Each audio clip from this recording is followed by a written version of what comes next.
അങ്ങനെയുള്ള കാര്യങ്ങൾ ആലോചിച്ചാൽ ഒരുപാടുണ്ടാവും. പക്ഷെ അങ്ങനെ ആലോചിച്ചുകൊണ്ട് മാത്രം അത് സാധിക്കില്ലല്ലോ, അത് സംഭവിക്കണം.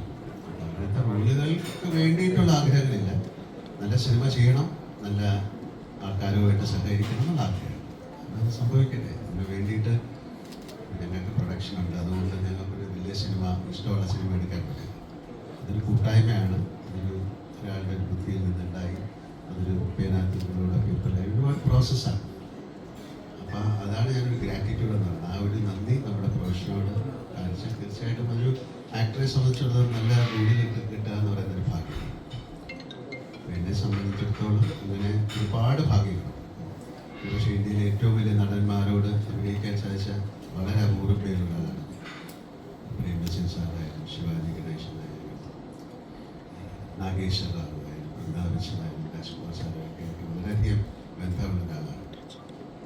പ്രതിക്കുറിച്ച് sir, S P Pillai sir, അതിനൊക്കെ വളരെ അങ്ങനെ ഒരുപാട് ഗുരു കാരണവന്മാരുടെ സ്നേഹവും ഒരു ഗുരുത്വവും ഉള്ള ഒരാളായിട്ടാണ് ഞാൻ വിശ്വസിക്കുന്നത്.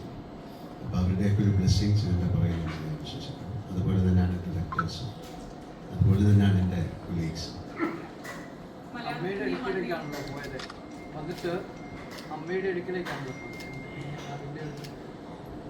ഇങ്ങനല്ലേ ചെയ്യേണ്ടത്? അമ്മയുടെ അടുത്ത് പോയി കാര്യം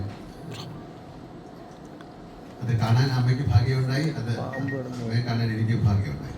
സുഖമില്ലാതിരിക്കുന്ന അമ്മയാണ്. പക്ഷെ അമ്മ അത് മനസ്സിലാക്കി അനുഗ്രഹിച്ചു.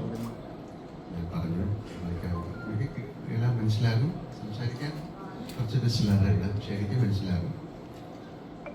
എന്തായാലും അമ്മയുടെ അനുഗ്രഹം എന്ന് പറയുന്നത് എൻ്റെ മാതാപിതാക്കളെ അതാണ് തീർച്ചയായിട്ടും കുടുംബം എന്ന് പറഞ്ഞത്. അതുകൊണ്ടാണ് അമ്മയുടെ അനുഗ്രഹം എനിക്ക് മാത്രമല്ല നിങ്ങൾ എല്ലാവർക്കും ഉള്ള കാര്യം തന്നെയാണ്.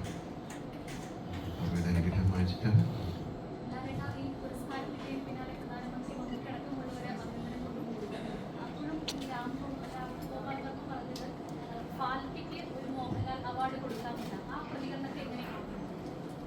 അദ്ദേഹം എപ്പോഴും നല്ല തമാശകൾ പറയുന്ന ആളല്ലേ. അദ്ദേഹം ഏറ്റവും ഒരു ബ്ലാക്ക് ഹ്യൂമറായിട്ട് ഞാൻ ഇതിനെ കാണുന്നത്. അദ്ദേഹമായിട്ട് എനിക്ക് നല്ല സൗഹൃദമുള്ള ആളാണ്. അദ്ദേഹം ചിന്തിക്കുന്നൊരു ഏറ്റവും വലിയൊരു സിനിമയിൽ അഭിനയിച്ചാണ്, കറക്റ്റ് ഫിലിമായിട്ട് മാറിയതാണ് കമ്പനി.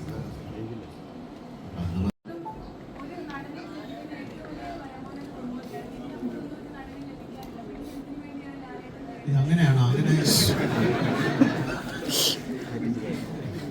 ഞാൻ പിന്നെ എന്താ ചെയ്യേണ്ടത്? അങ്ങനെ പരമോന്നത ബഹുമതി അങ്ങനെ ഒരു നടന് ലഭിക്കാവുന്ന ഏറ്റവും വലുതെന്നൊന്നുമല്ല. ഏറ്റവും വലിയ കാര്യം അംഗീകാരം തന്നെയാണ്. മോഹൻലാൽ എന്ന് പറയുന്ന നാടകം ഇഷ്ടമല്ലെന്ന് പറഞ്ഞാൽ ഒരു ബഹുമതി ഇല്ല. അപ്പം ആ ബഹുമതി ഉള്ള പേര് ചീത്തയാക്കാതെ നന്നായിട്ട് അഭിനയിച്ചു പോകുക എന്നുള്ളത്. ഇതിൻ്റെ മുകളിൽ എന്താണ് എന്ന് നമുക്ക് ചിന്തിച്ചിട്ട് കാര്യമില്ല. അതാണ് ഞാൻ ആദ്യമേ പറഞ്ഞത്. എൻ്റെ വഴി അല്ലെങ്കിൽ സ്വപ്നത്തിൽ പോലും ഞാൻ ചിന്തിക്കാത്തൊരു കാര്യം.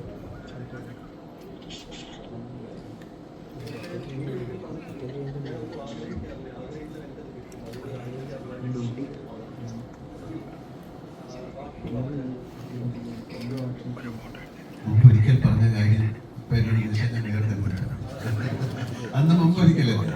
അല്ല, ശരിക്കും സത്യമായിട്ട് ഞാൻ പറഞ്ഞ കാര്യം ഒരിക്കൽ കൂടെയാണ് ഞാൻ പറയുന്നത്. അങ്ങനെ പ്രത്യേകിച്ചൊരു വലിയ ഡിസയറില്ല. ആ ഡിസയർ എന്ന് പറയുന്നത് ആഗ്രഹങ്ങൾ തിരമാല പോലെയാണ്. അതൊരു പറയാൻ വന്നുകൊണ്ടിരിക്കും. അതിങ്ങനെ അതിൻ്റെ രീതിയിൽ പൊട്ടോട്ടെ. അഡ്ജസ്റ്റ് ചെയ്ത് ഞാൻ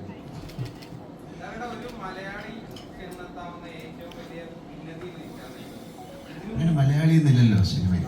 അതാണ് സിനിമ എന്നുള്ള ഒരു ഞാൻ പറഞ്ഞ ഒറ്റ ലാംഗ്വേജ്. ഞാനിവിടെ അതിൻ്റെ ഭാഗമായെന്നേ ഉള്ളൂ. ഏറ്റവും ഹയസ്റ്റ് അങ്ങനെയല്ല, പിനാക്കിൾ എന്ന് പറയുന്നത് ഇല്ലല്ലോ. ചരിത്രത്തിനൊക്കെ ഒരു വാക്കാണ്. ഏറ്റവും ഹയസ്റ്റ് പോയി കഴിഞ്ഞാൽ പിന്നെ എന്ത് ചെയ്യാം? ഞാൻ ഇവിടെ താഴെ പിടിച്ചാണ് അങ്ങനെ പറയാൻ പറ്റും. അല്ല, അതിൻ്റെ ഏറ്റവും വലിയ ഉന്നതി എന്നൊന്നും ഞാൻ ഇതിനെ കാണുന്നില്ല.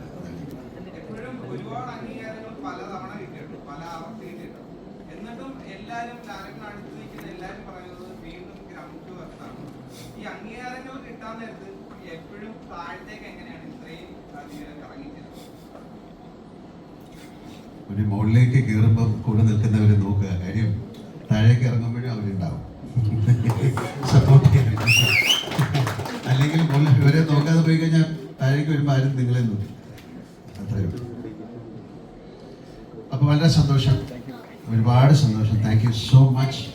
ഈ നിങ്ങളുടെ വിലയേറിയ സമയത്തിന്, നിങ്ങളുടെ ഈ സ്നേഹത്തിന്, നിങ്ങളുടെ പ്രാർത്ഥനയ്ക്ക് ഒരുപാട്